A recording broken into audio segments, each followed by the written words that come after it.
üks hea väljend on, kui sa oled kaelani sita sees, siis pead pole mõtet nurga lasta.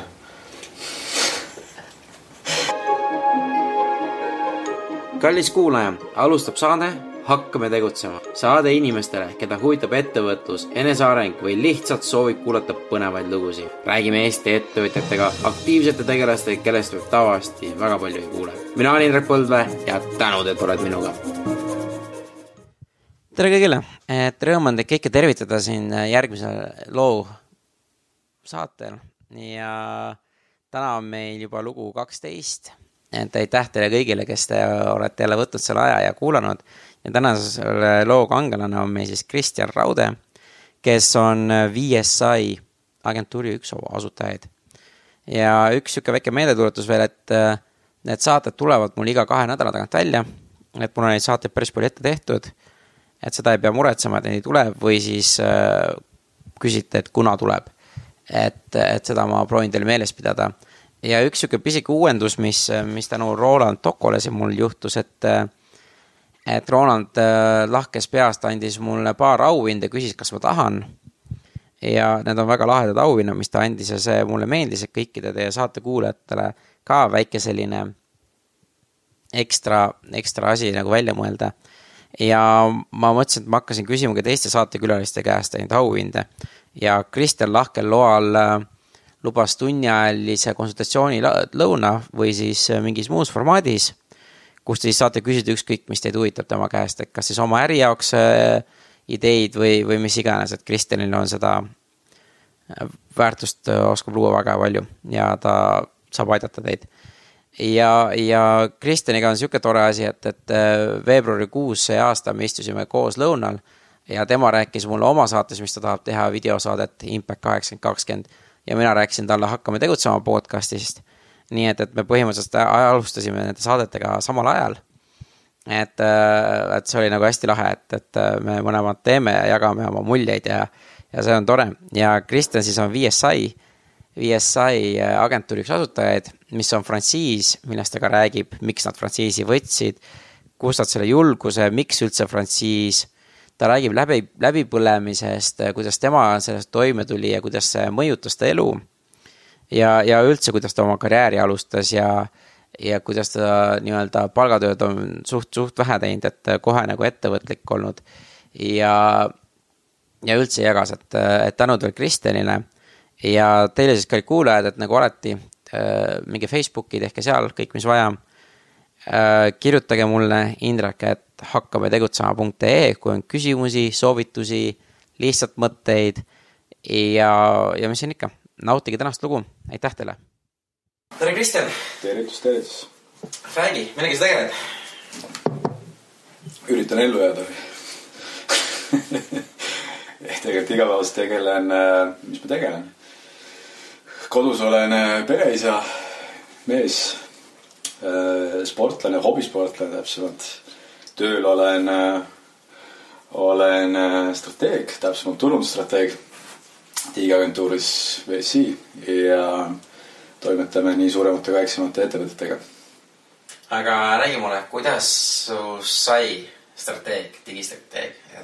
See strateeg on nii uhke sõna nagu mõnes mõttes, et ma võib-olla nagu vaati mõtlen, et on seda vaja kasutada üldse reaalselt, et kõik oleme strateegid mõnes mõttes. Et me üks peaks oma nime külge panema selle strateegiaga. Aga tead, see saamislugu on päris pikk. Kõigepealt ma ei tea, kas sa tead, ei tea, aga tegelikult algus pidi minust muusiks saama minu vanemate soovil.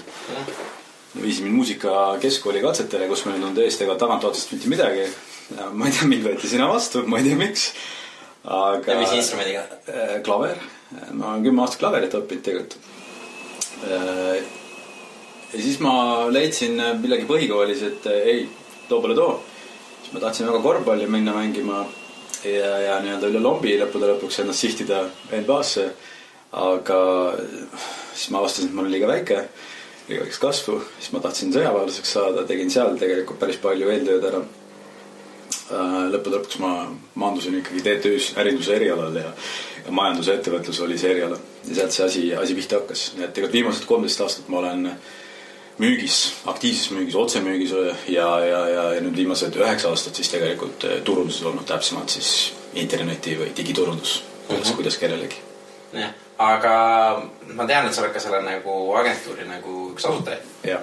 Et kas oli, kuidas sinu teekond ettevõtlusse sattus, et kas see oli normaalne siuke, et nüüd ma hakkagi ettevõtjaks? Jaa, see hetk, kus kohas ma otsustasin, et ma tahan oma elu teistmoodi elada. Mis tähendab teistmoodi, millest? Kui keskmised. Mis see tähendab sinu jaoks? See tähendabki 8-5 tööpäevad, palgapäevani 28 päeva aastas puhkust ja nii edasi. Mitte, et see on halb, aga mul oli lihtsalt teised eesmärgid. See oli hetk, ma mäletan seda hetki jumala hästi. Hetk oli, ma olen 3 kuud töötanud kui töötajana oma elus, see oli Falkis. Falk Eesti oli tol ajal see ettevõtte nimi, ma olin turvamees ja minu objekt oli Tallinna Tehnikaülikooli 6. korpus. Seda kutsuti akvaariumiks, seda putkat, kus kohas see turvamees istus, see oli igalt poolt klaasist. Ja siis ma seal passisin, eelmine kuu ma tegin mingi troppe üle tundi ja 200 tundi või pluss ja ma ei mäleta, ma sain vist 15 krooni tunnis palka selle eest. Ja siis ma üks ööse seal istusin üksi ja mõtlesin, et no mida asja. Ma vaatasin seda 6 ekraani, ma olin selle 3 kuule, mis ma seal töötasin tegelikult ülimalt tänulik, sest et mul oli aega mõelda. Tänapäeval on tegelikult nagu see üks suurim probleem, et sul pole aega mõelda oma asjade üle. Ma elu oli tulevik ja nii edasi. Mul oli seal aega mõelda. Ma mõtlesin, et see ei ole päris see, sest et küsisin ka oma turvajuhi käest, et kuule, ma tahaks karjääri teha, areneda ja nii edasi, et räägi, anna mulle midagi. See ütles, et noh, et kui sa aasta aega veel meiega töötad, siis me tõstame su tunnipalka 1 krooni võrra. Siis ta okei, järgmine palun. Siis ta ütles, et siis sa võid saada ka turvajuhiks. Mis see tähendab? Noh, sa pead nagu 24/7 kui kätt saadab olema ja sul on töötelefon ja mis ei tohi kunagi välja lülitatud olla ja nii edasi. Ühesõnaga, ei olnud päris ka minu teema. Ja siis ma ütlesin, et okei, et ma pean ettevõtlusega alustama, kuidas ma ei tea, aga ma ühte asja õppisin, sain teada, et kui sa tahad ettevõtluses olla edukas, siis sa pead olema müügis edukas. Aga mis tähendab edukas? Et see ettevõte kasvaks, stabiilne oleks, kasumlik oleks, et sa suudaksid oma tooted teenused müüa, et sa suudaks oma ideid müüa, siis tegelikult müük on nagu mõnes mõttes kõige alus. Suhtluse alus ka mõnes mõttes on. Ja siis ma mõtlesin, et fine, ma pean saama müügihariduse endale, ma pean saama müügitööga. Nii ma leidsin ka ettevõtte, kes tol ajal otsis inimest. Mul õnnestus olla selle ettevõtte 3. inimene Eestis ja see ettevõtte usaldus mind ja mina usaldasin seda ettevõtet ja tegelikult tippajal ma olin vist 26 aastane, kui ma juhtisin 300 inimest üle Baltikumi. Mis see ettevõttega tegeles, kui teeb? See on ukselt uksele kodumaasite müük oli see. Kuidas, kaua sa olid seal? Oli see vist kokku 7 aastat, kui ma eksin. Ja sa alustasid siis tavalisest nagu... Hakkasin uksi koputama. Nii? Ustele koputama. Koputasin... Oli see kerge sinu jaoks? Nalja teeda. Selle ustele koputamisega on nii, et see on asi, mida vihatakse mõlemad poolt. Ja see, kes koputab, see ei salli seda ja see, kellele koputatakse, tal ka hea meel ei ole, et keegi teda tüütab. Ja et ta vaimselt on tegelikult hästi raske. Aga... mida tegelikult paremini seda teha oskad, seda rohkem sa oskad tegelikult anda mõtteid, kontrollida, suunata. Sest et alguses oli ikka nii, et mõtlesin, et okei, mul on mingisugune asi, õppisin toote selgeks, näed, peaks seda nüüd müüma minema, kus ma need uksed leian. Ma ei läinud esimesena kuskile Kopli linid alla nii-öelda koputama, eks ole, sest et seal võib-olla ei ole seda päris sihtgruppi, kuna toode oli ikkagi keskmisest oluliselt kallim. Siis ma läksin hoopis Kakumäele. Siis ma koputasin seal 1-2 tundi koputasin, mingi tervist teda ei olnud, siis ma mõtlesin, et ei, siin ikka hea ei ole. Siis ma lõtsin Piritale, siis ma koputasin seal ja siis ma ikka mõtlesin, et ei, Kakumäel oli parem. Et ühesõnaga esimesed päevad läksin puhtalt selle peale, et leida endale vabandusi, miks see oksiini üle hea. Ja tegelikult nii see asi nagu kogu aeg kasvas, et tegelikult sa õpid ennast nagu hästi-hästi palju müügitööga tundma. Aga mitu 100 või mitu 1000 pluss sa pidid koputama, et enne kui sa tundsid, et okei, nüüd sa peaaegu saad aru, mis toimub, või see julgus tuli? ma olen teinud vist umbes ligi paar tuhat esitlust või kaasas käinud ja noh, jah, siis oli juba selline tunne, et täitsa mugav. et sa kaua mingi aasta või 2 võttis üldse aega, et sa said üldse nagu tundsid mugavad, sest ma tean ka, see on alati see, et inimeste näed, tuleb jälle uksest sisse, koputab, et seal ei ole väga harva, mis see kool siuke positiivne vastukaja sulle, aitäh, et tulid, ma juba ootasin. Kui sul tegelikult on, see kõik sõltub sinust, et vaata, kui sa, no mõtle ise, sa lähed kuskile teenindussalongi ja sul on 2 varianti. Ka see teenindaja vaatab sulle otsa, naeratab, teeb, noh, näitab oma siirast huvi sinu vastu ülesse ja läheneb sellise nagu lähenemistaktikaga sulle. Või teine variant on see, et sa vaatad, et kas ma julgen ta käest midagi küsida või julgest, et sa madal ta mängib Facebookis mingisugust mängu on ju, või teeb mida iganes oma telefoni või oma arvutiga on ju. Ja täpselt sama tegelikult on nagu müügitöös nagu laialdaselt ju, et nii nagu sa küsid, nii sa ka saad. Et põhimõtteliselt sa andsid kogu oma tähelepanu selle inimesele. Absoluutselt. Ja siis oli ka nagu sinu enda nagu, kuidas ma ütlen, nii-öelda enesekindlus kasvas ja ka nemad nägid seda, et vau, et see on päris huvitav. Absoluutselt. Ega mingitöös sa ei saa teiselda, et sulle see mingi toode või teenus meeldib, sa pead nagu tõesti, nagu sulle peab see meeldima. Ja kui sa seda suudad nagu ka välja näidata ja välja näidata niimoodi, et see on ka ehtne, mis tegelikult on, siis see annab nagu nii palju juurde reaalselt. Ja kuidas sul edasi läks, et sa tegid seda müügitööd, mis siis edasi, mis siis järgmised sammud seal olid? Noh, jah, eks see organisatsioon kasvas hästi kiiresti ja tegelikult hästi lahe oli seal, hästi palju koolitusi oli seal, nad sõidutasid mind igal poole üle maailma erinevate treenerite, koolitajate käe all, ennast sai haritud nagu väga palju. Mis olid mõned, loodustusega mõned, mis olid mõned põhilised õppetulid, mis sa võtsid need koolitajatelt või need rääd, et mis sind nagu jätsid edasi? Seal oli müügiteemalisi, juhtimisteemalisi. Aga mis sulle nagu kõige rohkem kõnetas või sa nägid, et oli siuke, sellest oli väga palju kasu, et on raske välja tuua vast? See on natuke klišee, aga fail faster. Ehk noh, võtame kas või spordinäite, kui sa spordis tahad saada edukaks, siis on see miinimum 10 000 tundi. Et mis sa pead tegema. Küsimus on see, et kas sa teed seda 5 aastaga, 10 aastaga, 20 aastaga.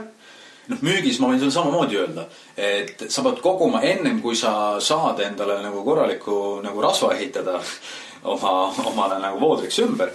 Sa pead tegema orienteeruvalt, või õigemini sa pead saama orienteeruvalt 2, 3, 400 eid. Aini? Küsimus on see, et kas sa oled masohhist ja teed seda nagu aastaajaga või sa nagu võtadki selle endal kui projekti ette ja ütled, et fine, ma kogun need kokku järgmise 2-3 kuuga. Et lõppude lõpuks see tulem on sama, aga lihtsalt ongi see, et see eristabki võib-olla nagu neid paremaid võib-olla keskmistest, kui kiiresti tegelikult nad teatud etapi oma elus nagu läbivad. Ja okei, nüüd oli need koolitused ja siis ise hakkasid. Ja tegelikult, mis ma ühel hetkel nagu tundsin, et mingid asjad hakkavad korduma. Ega ma ei näinud ka et ma oma nii-öelda järgmiste mitmekümnete aastate jooksul seda sama asja teen.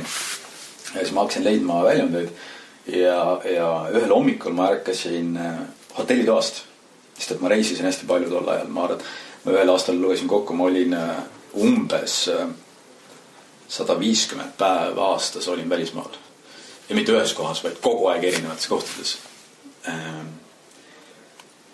Ja siis ühel hommikul ma mäletan seda hommikut väga hästi. Ma ärkasin ülesse. Ma ei saanud aru, kus ma olen. Siis ma hakkasin mõtlema, miks ma olen selles kohas. Ma ei saanud ka sellest aru. Mul oli täielik hämming ja see maailm kuidagi moodi läks väga uduseks.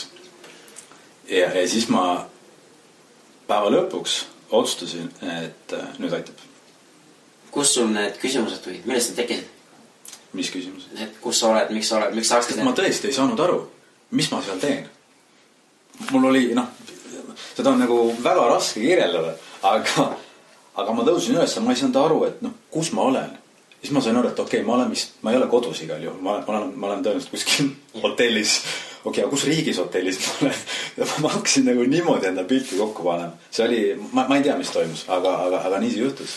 Ja siis ma sain aru, et okei, et nüüd ilmselt aitab. Et nüüd on vaja midagi muud teha.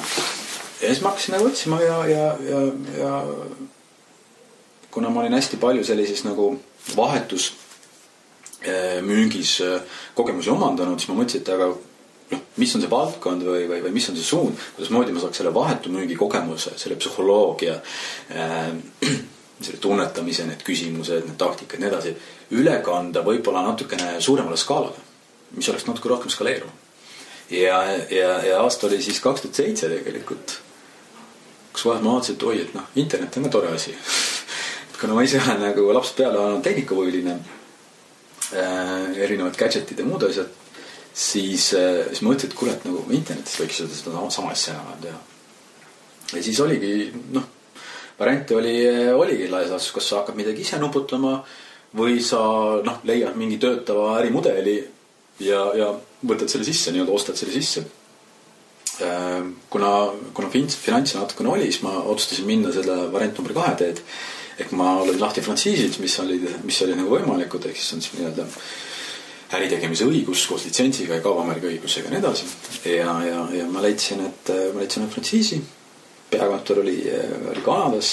Pidasime vist pool aastat läbirääkimisi, koolitasin ennast online'is, õppisin erinevaid väljendeid selgeks, mis täna on elementaarne, tol ajal see tekitas nagu suurt peavalu. Ja nii ta oligi. Et ma otsustasin, fine, et minust saab internetis turundada.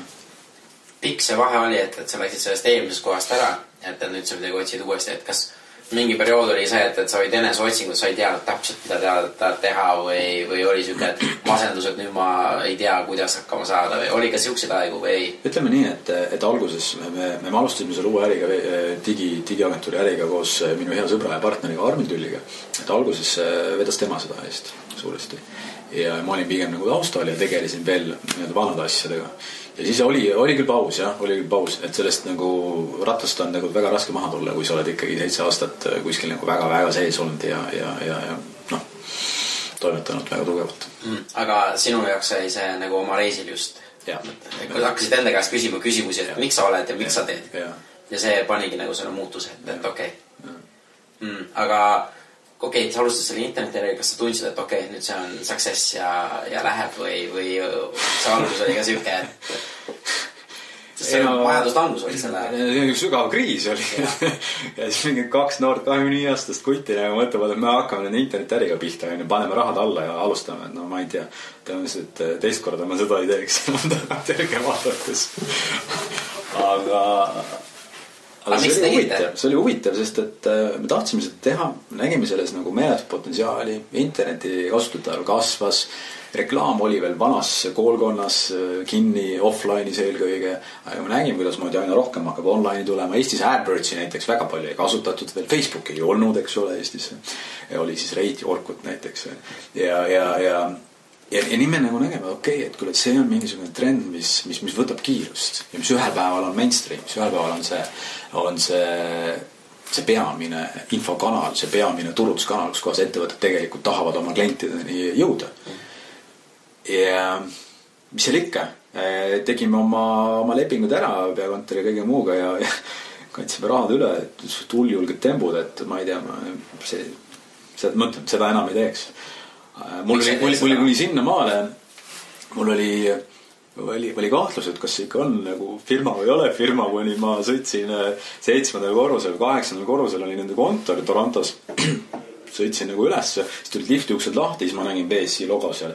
Oh, jumal tänatud, et ikkagi on reaalselt olemas selline kontor ka. Ja siis me koolitsime selle ennast nädal aega, tulime tagasi, mõtlesime, et nüüd me oleme nagu king of the worlds in marketing. Läime jalaga uksed lahti siin ja ütlesime, et me oleme nüüd siin.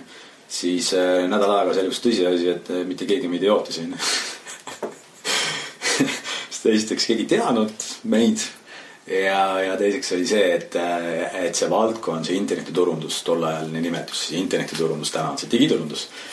Internetiturundus oli niivõrd lapse kingades, et see ei olnud ettevõtete pärusmaa.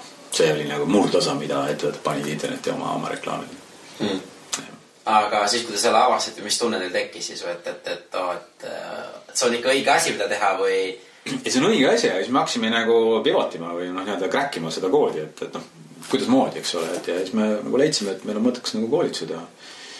Et lihtsalt, ennast harida läbi koolituse, oma kuulaskonda harida läbi koolituse ja me tegime neid väga regulaarselt, me tegime kord kuus umbes tegime ühe koolituse. Ja vahepeal meid kasutasime sama kanaleid, mida me teistele õpetame. Albertsid, muud asjad, me tegime nagu päris korralikult, et meil tuntigi koolitusfirmana tegelikult alguses. Ja siis küsiti meie käest, kuule, kas te teenust ka muidu teete või? No jah, seda nagu tegelikult me tahakski mõjuda teha. Alguses me olime suured koolitajad. Ja, kaua see aega võttis, et asi nagu hakkas nagu rohkem nagu teenuse peale ka minema, mitte koolitust? Paar-3 aastat lähes vastus. Et ma arvan, et jah, selline 2 aasta peal oli selline suur otsustuskoht. Kliente juurde ei tulnud, ettevõttele läinud hästi, miinus, inimesed ei olnud rahul, nii edasi. Hästi raske. Kui raha ei ole, siis sa ei saa võib-olla ka seda täit rahulolu pakkuda. Et koolitustega ei teenid piisavalt, et endale palka maksta niimoodi, et see... Koolitused ei on mitte mingi sissetuleku allik seal juhul, kui nagu said tasa ja natuke komiraha peale.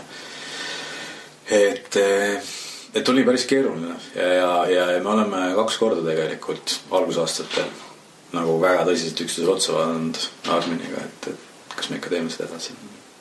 Nii, miks te otsusite teete? Me uskusime sellesse valdkonda. Ja me oleme pidevalt muutnud, korrigeerinud oma tegemisi, toimetusi, plaane, strateegiaid, mõtteid, taktikaid, kuidas moodi seda asja teha. Sest et meil ei olnud eeskuju reaalselt. Jah, me laias maailmas saime eeskujusid võtta ja me oleme väga palju sealt võtnud ka. Aga reaalselt Eesti maastikul meil ei on nagu suur eeskujusid, et kellelt natukene snitti võtta. Me leiutsime põhimõtteliselt nagu suuresti nagu kõik pidime ise leiutama. Aga kas sa näed, kui sa võtad snitti nagu maailma tegijat, et niimoodi ma teen endale, kui ma vaatan näiteks, kuidas Ameerikas tehakse, et miks ma Eestis ei saa teha, et siis ma hakkan mõtlema, et Eestis liiga väike riik või niimoodi, et kas sa oled suutnud need maailma mastaabi snitid võtta ja need Eestisse kohandada või on ikkagi vaja, et keegi kuskil Eestis ikka natuke näitab ka suunda, et Eestis tuleb teistmoodi teha? Et see on nii ja naa. Lõpuks sõltub millise kliente sa teenindad. Kas sa teenindad Eesti kliente ainult, kellel on sihtturg Eesti, kas sa teenindad kliente Eestis, kellel on sihtturg maailm, eks ole. Et ma arvan, et see sõltub nagu sellest, aga lääs vastus saab küll võtta maailmamastaabist ja Eestisse kohandada üle. Et see ei ole probleem, aga lihtsalt ka see tuleb kogemusega, midagi ole teha. Et algus võtad, arvad, et töötab, proovid, ei tööta, proovid uuesti, vaatad, analüüsid, ei tööta, proovid uuesti ja siis ühel hetkel töötab. Aga kuidas sa ise nagu vaimselt sellega tegelesid, kui te ütleme algusaegadel miinused, ei tea, kas jätkad, tahad ka nagu elada, ei ole milleski, et kuidas sa nagu sellest nagu ise nagu vaimselt nagu üle elasid? Või mis sind viisid edasi? Ma ei oska öelda. Ma tõesti võib-olla ei mäleta seda, sest et need ei olnud nagu kerged ajad reaalselt. Hästi väsitav oli. Üks, mis on alati mind aidanud ja mida ma hindan ja populariseerin kõrgelt, on sport. Olen elu jooksul teinud hästi palju erinevaid spordialasid. Alates judost lõpetades täna on viimane selline triatlon, millega ma tegelen ehk siis kestvussport ja see on tegelikult aidanud hästi palju maandada pingeid, koguda mõtteid, koguda energiat, koguda seda uut powerit, et minna nagu vastu järgmisele väljakutsele. Mis tegelikult ettevõtja elu, ega see ei ole meelakkumine. Aga sul oli ka jõudu jaksu seal isegi halval ajal tegeleda spordiga või sa võtsid selle jaoks aja või kuidas see on? Ma pean tunnistama, et mu esimene karjäär, mis ma tegin siis eelmises ettevõttes, siis seal mul ei olnud väga palju aega. Ja ma pärast maksin nagu päris korralikult lõivu selle pealt. Kuidas? Tegelikult. Ei olnud kehakaal, toitumine, vaimne korrasolek, nii edasi, et need kõik lõppkokkuvõttes ma olen alati teistele tagantjärgi öelnud, et sa võid nagu lühiajaliselt, sa võid nagu balansist välja lükata endal selle eluratta nii-öelda need 4 külge, mis rattal näiteks on, eks ole. Aga rohkem kui stiilis aasta või 2, veel hullem, sa seda järjest teha ei saa või ei tohi, et see tuleb sulle ringiga tagasi ja ta tuleb sulle suure pauguga tagasi. Okei, selge. Ja kuidas oli, kuna teil hakkas nagu paremini, kuna oli, et päike tuleb välja ettevõttes või peale koolitusi, et mis te iseendas nagu tegite muudatused? Süsteemid, protsessid. Nagu näiteks? Näiteks kas teenuse delivery, teenuse osutamine, ehk siis, et kuidas moodi ikkagi teenust tuleb osutada, mis on protsessid, see valdkond, kus me oleme. See ei ole mitte nii, et kui sa saad hetkel, millal sa saad teenuse osutamise protsessid nagu üle vaadatud selgeks, siis järgmine, et nad on jälle muutunud. Sest et need tööriistad ja need valdkonnad ja need kanalid, kus kohas sa seda teenust jälle osutad, need on muutunud. Need muutud iga päev. Ja muutub iga päev. Et see on nagu mõnes mõttes antud valdkonna nagu kõige suurem challenge, kui sa tahad midagi hästi teha. Ja kuidas teie seda nagu challenge'it? No iga päev tegeleme selle challenge'iga. See ei ole siiamaale läbi. Et me kogu aeg vaatame üle oma protsesse, vaatame üle, kuidas moodi me saaksime paremini, kuidas moodi me saaksime kiiremini, kõrgemale, kaugemale. Okay. Aga ja kuna see nagu hakkas teil töötama, et kaua see aega võttis? Siiamaale tegeleme sellega. Aga ma pigem pean meeles seda, et kui te miinustest välja tulite, et kuna see hakkas paremini minema? No, ma julgen väita seda, et viimased 2-3 aastat ma olen läinud ikkagi ootuspäraselt. Et siis me võime öelda, et me oleme nagu ikkagi õige kursi peal ja suutnud ennast hoida selle õige kursi peal. Ja mis see süsteemi muutus see kõige suurema põukan kandis? Kas see, et te keskendusite mingi teatud asjale või teete midagi erilisemat kui teised? Ma ei oska tõesti siin seda ühte komponenti välja tuua, et siin sellist võluütse ei ole. Et me üritasime vaadata seda asja kui tervikuna, ehk siis terviku koosneb tavaliselt meie valdkonnas, mis on teenuse valdkond, inimesed on meie A ja O. Et kui sul ei ole tegelikult häid, motiveerituid, teadmishimuga inimesi, siis sa ei saa rääkida mingit teenusest. Sellele järgneb keskkond, sellele järgnevad head kliendid, ettevõtte reputatsioon ja nii edasi. Et see on lõppkokkuvõttes tervik teenusäri puhul. Aga ütle mulle, kuidas sinul nüüd see, kui sa vaatad tagasi oma neid viimased aastaid ja ka seda halba aega, mis oleks see, mis sa iseendale ütleksid 2009 aasta iseendale või 2010 aasta? Et hetkel on taga vaatad peeglist väga lihtne vaadata. Aga mis oleks soovitus, mis sa annaksid? Just do it. Et vaata, üks hea väljend on, kui sa oled kaelane sita sees, siis pead pole mõtet norgu lasta.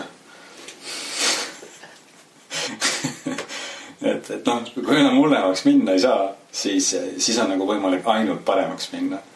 Ja nii ta tegelikult on.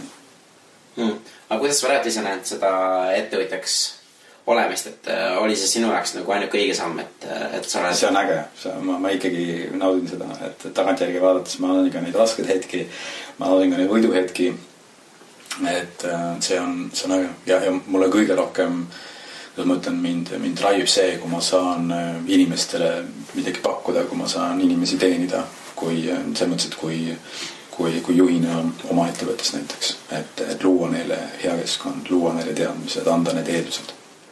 Et see ongi see põhiasi, mida sa naudid sellest või aga mida sa ise õpid sellest praegu, et ettevõtmis? Ma arenan nagu inimesena.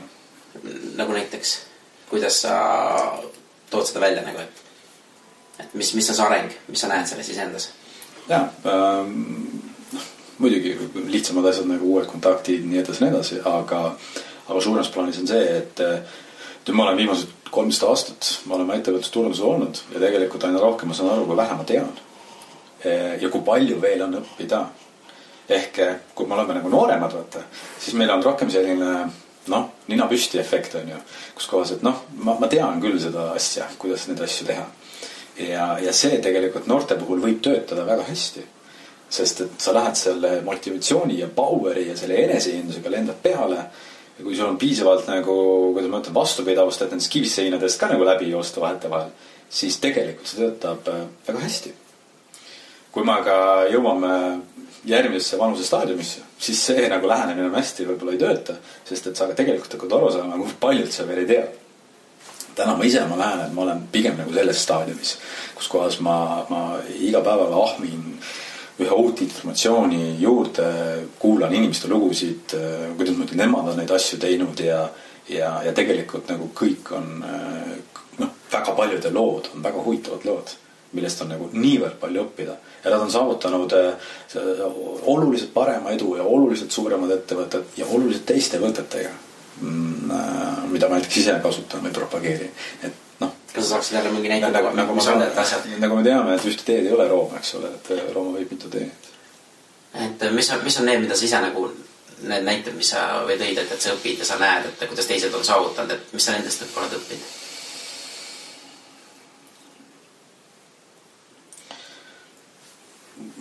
Ma võib-olla võin tuua, ma ei tea, näiteid kõikidest inimestest, keda ma arvan, et üldsus teab, on ju. Et võtame kas või kadunud Steve Jobsi. No, kui lugedes ta eluraamatut, ta oli türann. aga selle türanni taga oli tegelikult peidus inimene, kes nõudis perfektsionismi. Ja tema see haiglane komme nõuda seda perfektsionismi, see tegelikult tagas toodetele selle, mida me täna tarbime ja miks jaoks Apple on täna Apple. Kuigi ta ei osanud disaini, tal on mingid haridust selle koha pealt, kuigi ta ei osanud koodi, tal on mingi haridust selle koha pealt ka, aga tal oli see perfektsionism, see, mis teda drive'is ja see tegelikult, mis Apple'is tegi Apple'i on. Teise poole pealt ma just lõpetasin ühe väga huvitava eluloo raamatu. Ma julgen seda soovitada kõigile. Selle raamatu peategelane on Mike Tyson ja see raamat on ta enda kirjutatud. Ta oli maailma number 1. Ta oli väga kiire lend. Ta oli 20-aastane, kui ta oli maailma noorim raskekaalu tšempion. Põhimõtteliselt 25-selt, 26-selt oli ta mudas. Ta oli narkomaan, ta oli alkohoolik. Ta oli küll abielus, aga ta kirjutab oma raamatus, kui palju tal naisi tegelikult tol ajal oli ja nii edasi ja nii edasi. Igasse valdkonda, kus sa vaatad, ta tegi täpselt risti vastupidist. Täna tal on näiteks jälle see enesereimise aeg, kus kohastas raamat on kirjutanud ja nii edasi, aga tema tee eduni oli alguses puhas töö jällegi. Et esimene treener, kes tal oli, ütles, et mingid tüdrukuid, mitte mingid sõpru, mitte mingid väljas käimisi, ta 5 aastat järjest tegi ainult trenni. Ta ütles, et ma läksin õhtul magama, ma kallistasin oma boksikindeid. Ja me läksime koos magama, võtsin nad kaisu. Ta oli 14-aastane, kui ta klobis ringis 19-aastasi. Isad, emad, kellel olid 14-aastased pojad, ei julenud poegi lasta võistlustele, meistrivõistlustele. Sest Mike Tyson on seal, see vend lihtsalt sööb nad ära otseses mõttes. See on näide, kuidas moodi lihtsalt töö, tugev töö, aeg alla panna. Ja fokusseeritult ja sa ühte sama asja. Ja loogiline on see, et sa pead seda armastama, mida sa teed. Seda me teame juba. Aga nüüd sa töötad aitake teistel väike- ja keskmistel ettevõtetel oma seda turundust ja neid asju teha. Räägi, mis on need tüüpvead või mis sa ise näed, et mis need ettevõtted kas teevad või mille nad ei keskendu nii palju, kui nad peaksid, et mis need olevad? Jah, laias laastus tõsiselt me tegeleme siis sellega, et võib-olla isegi keskmised ettevõtted on rohkem meie klientuur ja laias laastus on neid 2 sorti, et ühel on need, kellel me olemegi kui turunduspartner, kellel enda sellist turundustiimi võib-olla majasiselt ei olegi või turundusinimest ja teised on need, kellel on turundusinimene olemas, aga me oleme nende käepikendus. Sõltuvalt sellest on ka erinevad siis need probleemid või vead, mida välja tuua. Aga laias laastus naljaga pooleks ütlen ikka, et kõige suurem viga, mida tehakse, on see, et pole alustatud. Et kui sa tegeled ettevõtlusega ja sul on õnnestunud jõuda nii kaugele, kus sa täna oled, sellega, et su kliendid soovitavad sind edasi ja puhtalt läbi soovituste ja läbi referaalite inglise keeles on ju, su äri kasvab. Ma arvan, et siis sa oled teinud suurepärast tööd oma teenuse ja toote kvaliteediga ja järelteenimusega. Seal on mingisugune piirane ees ühel hetkel ja teisel hetkel, nagu me teame, konkurents on päris juba tugev. Kui konkurentsitihedas valdkonnas see ei pruugi ainukese tööriistana võib-olla enam toimida. Ehk siis soovitataan võtta mingeid muid kanaleid kõrvale, kus kohas, mis aitab ja mis boostib nii-öelda su turundust ja müüki ja klienditeenindust ja järelteenindust. Ja esimene asi on kindlasti, nad pole alustanud. Teine asi, mida me näeme, on see, et nad on alustanud. Aga nad on kas ise proovinud või proovinud kellegi onupojaga, kes juhuslikult õpib kuskil mingisugust asja, kes on enam-vähem natuke sarnane. Et stiilis, et sa õppisid vist seda IT-d. Ei, ma õppisin disaini. Enam-vähem üks ja sama, et tee meile kodulehte. See on selline tüüpiline esimene koduleht, mida tavaliselt tehakse. Et nad on proovinud, nad on alustanud, nad on proovinud ja nad on ebaõnnestunud. Ja vaata, kui sa ebaõnnestud esimene kord, eks ole, sa kergelt kaotad usu. Et stiilis, kui ma ütlen, küsin oma koolitustel saalis on ju, et tõstke käed, kui paljud on kasutanud näiteks täna Facebooki reklaame. Enamus tõstavad käed. Siis ma küsin järgmisena, et okei, et aga tõstke nüüd need käed, kes teavad 100%, et need Facebooki reklaamid on toonud kasumit. Ma julgen väita umbes 10%, 5%, nendest, kes ennem käed tõstsid, jätsid käe püsti. Ühesõnaga, tehakse küll, sest kuskilt kuulati, et kuule, et see on see, mida tegema peab, on need mingid e-postid või Facebooki reklaamid või Google'id või SEO või inbound või mis iganes. Reaalsus on see, et nagu me teame, kui sa lähed kasiinosse lihtsalt nagu meet lahutama, võtad oma sajaka kaasa, siis tõenäoliselt sa oled sellest sajakast ilma. Kui sul mingit süsteemi sul taga ei ole. Aga räägi mulle, mis on see, et sa mainisid konkurentsi, et samas on ka sinul konkurentsi ja kui te hakkasite tegema seda, kuidas sa ise nagu konkurentsist nagu teistmoodi teed või eristud või kas sa müüd hindaga, mida te nagu, kuidas te keskendute, millele?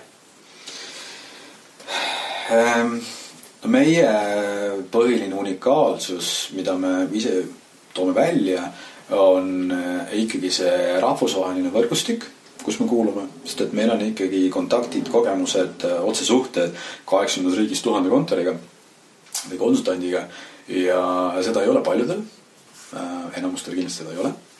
Ja see teeb meid ka mõnes mõttes alternatiivseks koostööpartneriks teistele suurettevõtetele maailmas, kes hea meelega teevad sellise võrgustiku koostööd versus võib-olla Kristjan Tallinnast One Man Band Show. Ehk see on kindlasti see võib-olla erinevus ja teine on see ikkagi me teame seda, et kui me ise ei innovatiseeri selles teenuses, selles valdkonnas, siis me olemegi keskpärased. Aga me peame innovatiseerima, see on ka üks minu näiteks tööülesande, mida ma teen, ma teen sign up erinevatele programmidele, tarkvaradele, mis iganes, ma vaatan, kuidas nad töötavad, ma vaatan, kas sellest võiks kasu olla või mitte, üritan nagu neid puslet jällegi kogu aeg kokku panna. Kui seda ei toimu, siis ühel hetkel sa jääd maha. Nii ta on. Et me üritame kogu aeg seda nii-öelda arengut, innovatsiooni üritame üleval hoida. Ja, aga sa mainisid korra, et veel selle rahvusvaheline see ja niimoodi. Ja ma mõtlesin tagasi selle frantsiisi peale ja kuidas sa nagu julgesid koos Arminiga selle riski võtta. Et näete, mingi frantsiis. Proovime seda frantsiisi, et kas see frantsiis, sest kuna ausalt, ma ei tea, Eestis neid frantsiise väga palju, nüüd ma tean juba saab ja mingi paar on veel tulnud, aga see ei ole väga levinud. Et kuidas üldse selle peale tulla ja kuidas see julgus võtta, et ma nüüd teen seda? Eestlane on ikka selline, mis mõttes, nagu teen ise. Meie valdkonnas tuleb ka palju, mis mõttes, ma teen ise neid AdWordsi või Facebooki või SEO või mis iganes. Vahetevahel on see nagu mõttekas, vahetevahel, see mõttes, et kui sa tahad nagu pikaajalist äri nagu teha, ja vasatada arendada, siis võib-olla see ei ole nagu kõige mõttekam asi. Kus me selle julguse võtsime ära küsi, ma ei tea.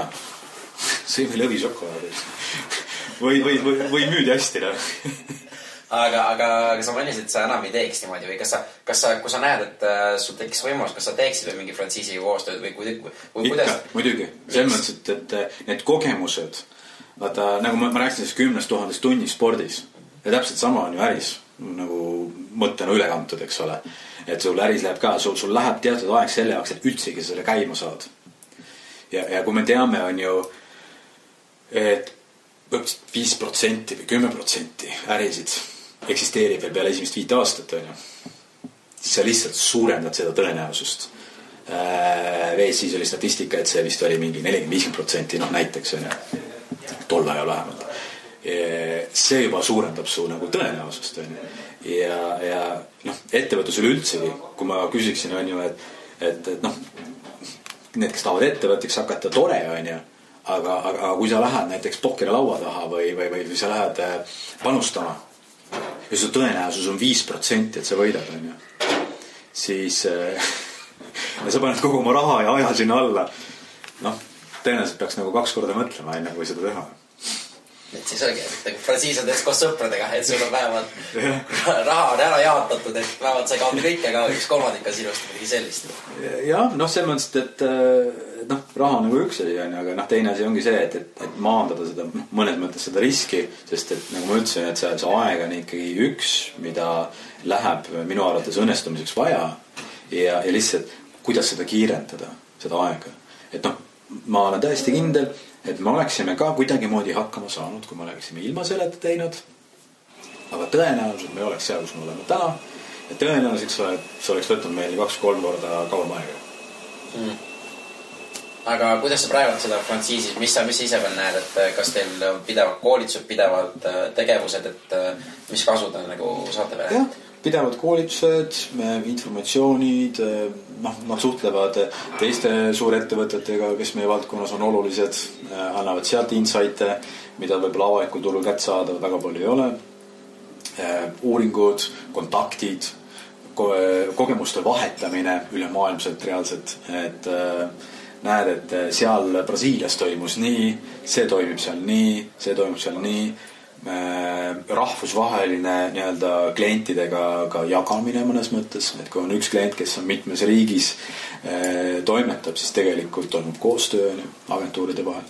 Ehk need on nagu kõik need asjad, mida noh, stiilis kui oleks Kristjan Armin OÜ on ju based in Tallinn, siis seda ei oleks. Kas sa näed, et siin Eesti turul on veel ruumi teistele frantsiisidele või kas sa näed, et see frantsiiside populaarsus kasvab või mis sa näed? Ma arvan küll. Ma pigem nagu paneks selle teise nurgale isegi, et ma kutsuks üleks Eesti ettevõtteid rohkem oma ärisid frantsiisima. Sest et see on moodus ja kuidas moodi sa saad skaleeruda üle maailma päris kiiresti. Jah, sa vähed nagu korralikku juriidilist tausta seal ja noh, paika panna need asjad, mida sa annad ja mida sa ei anna ja kuidas moodi sul see mehhanism seal käib. Aga selle litsentsi õiguse nagu müügiga sa ju tegelikult saad koheselt minna maailmaturule ilma oma kapitali alla panemata. Aga kas sa arvad, et Eestis on üldse ettevõtted, kes suudavad minna laia turul, sest jälle küsimus, et miks Eestis me oleme nii pisikesed ja väiksed? No ikka, muidugi. Ega need Eesti, noh, okei, meil on küll tech-kompaniisid rohkem, on ju, kes lähes maailmas on nagu edu näidanud, aga mitte ainult. Ma olen täiesti kindel, et see on võimalik. Okay, sest et eestlased on tublid, eestlased on mega tublid. Ma hiljuti käisin, tegin oma suure unistuse tööks, bucket listis oli see nii-öelda paar kuud soojal maal elada, siis kui talv on ja ma elasin Taimaal ja esimesed paar-kolm nädalat oli tore. Mis sa hakkasid nagu aru saama reaalselt, sa läksid rutiini, sa hakkasid aru saama, inimestega kohalikega rääkisid ja nad oskasid väga hästi teenindada ja nii edasi, aga noh, sisuliselt nendega nagu noh, sisuliste teemade võib-olla ei olnud nagu väga palju rääkida. Eesti tavaliselt tulles ma tundsin, et kuule, Eesti inimene tegelikult on nagu jumala tubli, jumala äge inimene ja jumala haritud inimene. Et tegelikult ma nagu tunnustan kõik Eesti ettevõtjad selle koha pealt, et nad on julgenud seda teha ja selle koha pealt ma julgustaksin neid veelgi, et nad julgeksid veel suuremalt mõelda, et võtku oma see äri siin, mis nad teevad kindlasti midagi hästi. Kui sa Eesti niivõrd konkurentsi tihedal turul ja niivõrd väiksel turul nagu 1,3 miljonit nagu me oleme, suudab tegelikult hakkama saada come on, sa saadad hakkama saada ka välismaal. Lihtsalt sa pead natukene võib-olla teistpidi seda paketeerima. Nii et ruumi frantsiisi jaoks on maailmas palju Eesti ettevõtete. Muidugi. Aga jah. Ütle, et kui sa hetkel ise nagu kaotaksid kõik, mis sul on nagu varaselt ja peaksid hakkama kuskilt uuesti üles alustama tegema, mida sa teeksid? Ma koguksin kokku oma meeskonna ja nagu ma meeskond ilma rahata ei tule. Tsiteerin Fordi, et te võite võtta kõik mu raha, mu tehased, aga nii kui jätate alles mu inimesed, ma ehitan kõik uuesti üles. Et üksi ei ehita siin maailmas enam midagi. Et kui sul on hea meeskond, siis imed juhtuvad. Et põhimõtteliselt kui võtame Kristjani, kes ülikoolist just välja tuli või teeb, et soovitus tema oleks see, et võta paar head inimest, keda sa usaldad ja teed ja proovig midagi koos teha. Jah. Okei, väga hea. Räägi, mis on plaanid VSI-l nüüd see aasta ja järgmine aasta? Me julgeme ja tahame mõelda suurelt. Ehk me kindlasti tahame Eestis kasvada. Me kindlasti soovime enda kliendi portfelli suurendada. Sellega me soovime enda nii-öelda kollektiivi suurendada. Aga me aina rohkem ja rohkem sihime ka väljapoole piire. Ehk siis kliendid välismaalt. Eelkõige võib-olla ingliskeelse nagu riigi kõnelevad kliendid. Aga eelkõige on see välismaa, kuhu me soovime minna ja kasvada, sest et see turg seal on tüki teine. Seal on tiba teised reeglid, samas on seal ka tiba teised võimalused. Et see on kindlasti järgmiste aastate selline ambitsioon. Väga hea, aitäh jagamast. Et ma küsin sinu käest nüüd mõned sellised kiiremad küsimused. See või kiiresti vastama. Aga ma uurin, et on sul kindel enda hommikurutiin, millega iga päev alustad, et siuke esimesed 60 minutit või? Mul kindlat sellist minuti pealt rutiin ei ole. Küll aga kui ma kunagi ei meeldinud hommikuti vara ärgata, siis täna mulle pigem meeldib. Märkan ülesse, siis ma tavaliselt joon ühe klaasi vett, nüüd see asi nagu käima tõmmata. Siis ma panen oma jooksutossud jalga ja riided selga ja lähen teen ühe umbes tunnise jooksu. Kuulan seal, kuulan mõnikord muusikat, viimasel ajal on hästi palju kuulan podcast'e. Ja selle on tagasi, väike söök ja ready to go.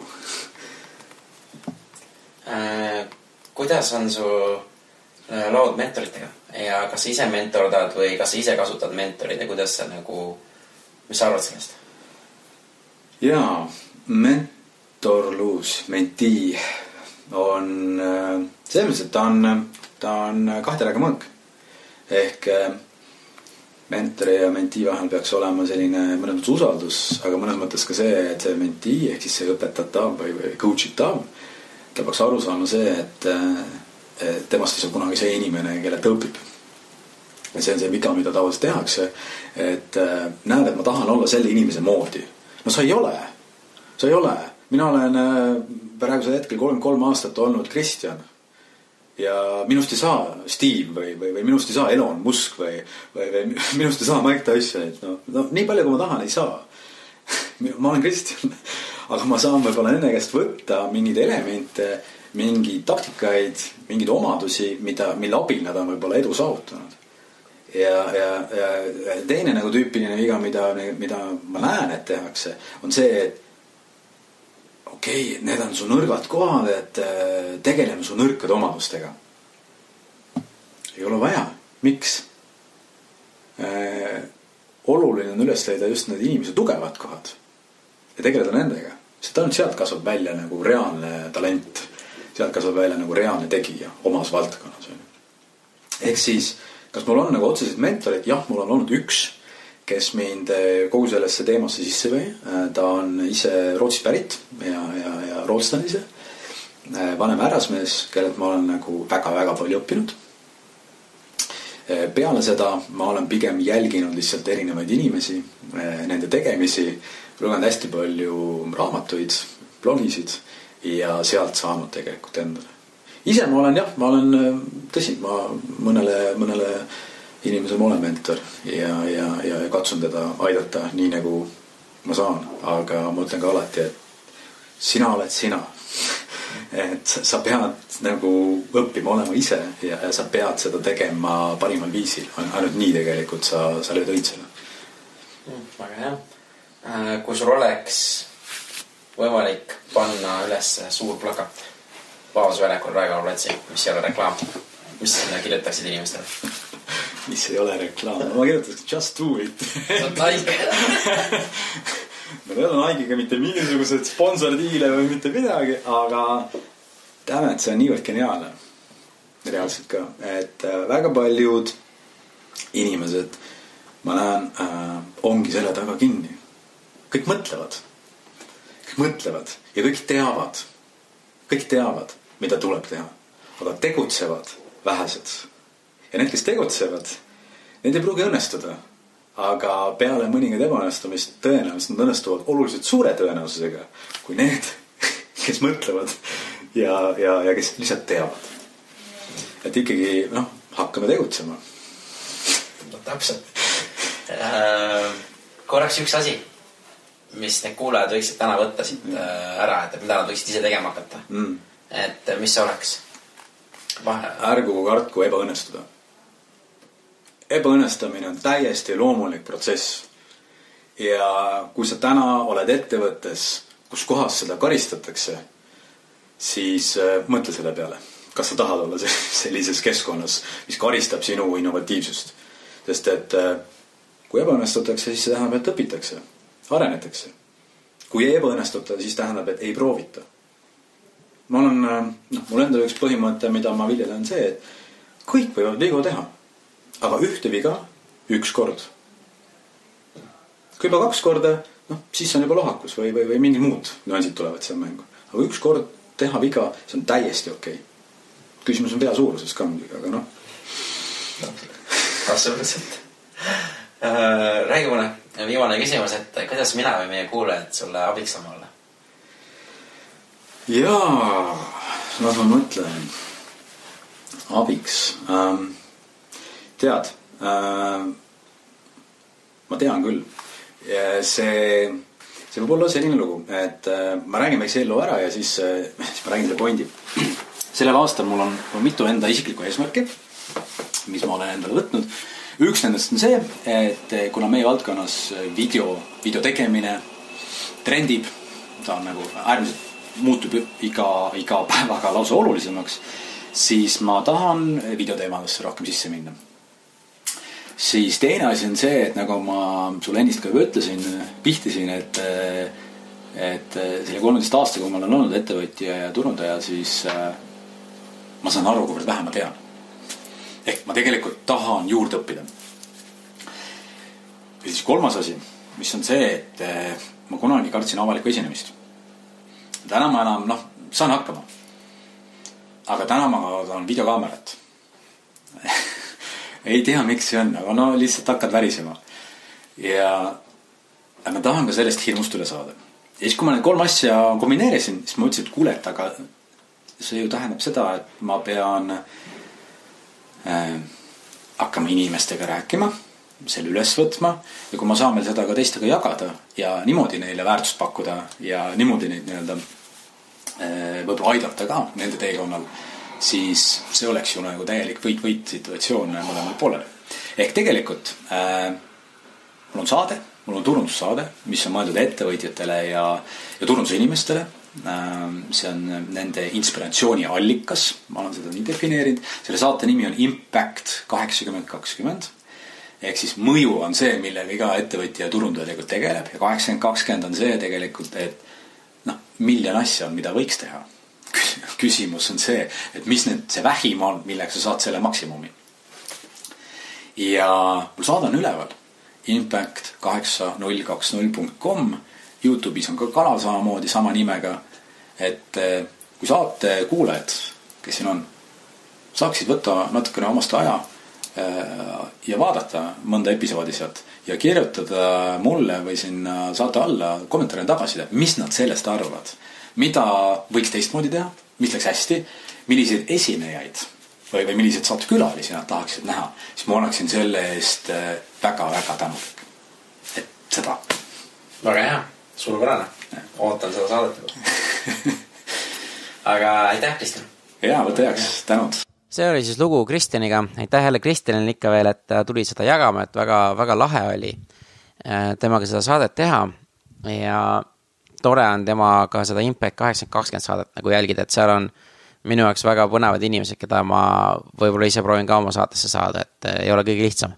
Et see on väga lahe. Ja ärge unustage, et nagu ma saate alguses ütlesin, et Kristjan siis pani ühe konsultatsiooniloosi, see läheb siis kõigi Facebooki jagajate vahel ja kommenteerijate vahel loosi ja siis saate juba ise kokku leppida, kuidas te seda, mis formaadis see nõuandmine toimub, kas lõuna, kas läbi Skype'i või kuidas iganes, et Kristjani mõtted ja nõuanded on kindlasti väga kulda väärt, et ta on aidanud päris palju ja ta on kogenud palju. Ja nagu ikka, järgmine saade 2 nädala pärast, ärge unustage Facebookis ja iTunesis subscribe ida ja jagada, kommenteerida saateid. Kui teil on minule küsimusi, mõtteid, soovitate mõnda külalist, keda ma võiks kutsuda või, siis ainult kirjutage indrek@hakkametegutsema.ee ja ma kindlasti vastan teile kõigile. Nii et suured tänud, olge õnnelikud ja positiivsed ja toimetage. Aitäh teile!